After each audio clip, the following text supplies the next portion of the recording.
Hi, my name is Sharon Harris, now Stewart, and I'm serving the Maryville Church in Boulevard Parish. I had moved from Texas to Louisiana in '61, a long time ago, and I was brought to the Methodist Church there, the Wesley Church, by my neighbors Gilbert and Helen Blankenbaker, and they introduced me to Christ and they introduced me to the church, which was something I hadn't done before.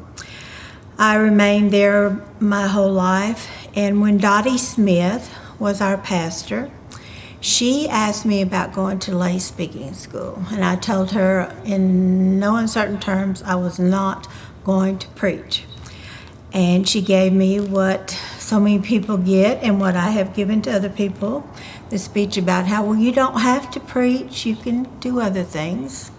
So I said, all right, I need to learn more about the church.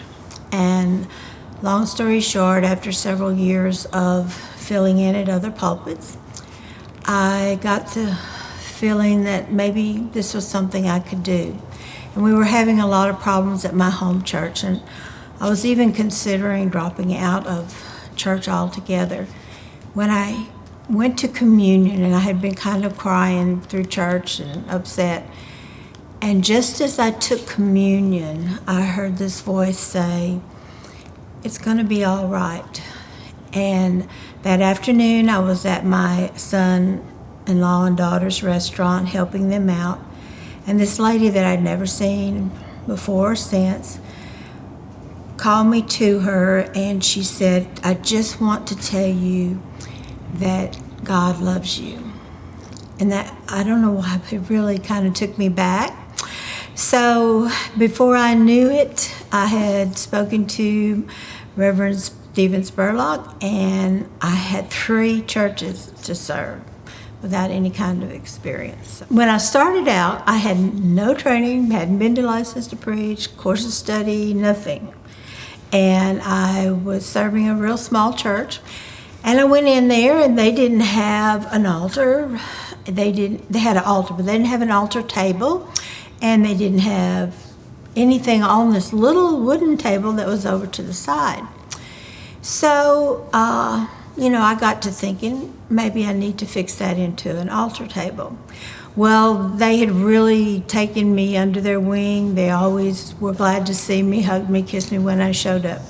Well, I took on this little table, and I fixed paraments and crosses and stuff on it.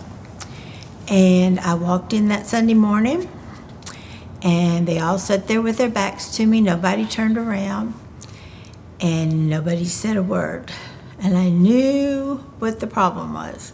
And I just blurted out the first thing that came to me, "It's all right, I'm going to move it and take it all back." And the matriarch of the church finally said, "You do what you think's best." It turned out that we did use the table for an altar table eventually, but I never put it back in front of the pulpit again. Of course, from the beginning, Helen and Gilbert Blankenbaker, Dottie Smith, Stephen Spurlock, I have to thank my family for standing by me, and my new husband for standing by me, Taylor Phillips, and Sammy Jo Perkins, and Glenn Turner. I do want to mention Bishop Hutchinson.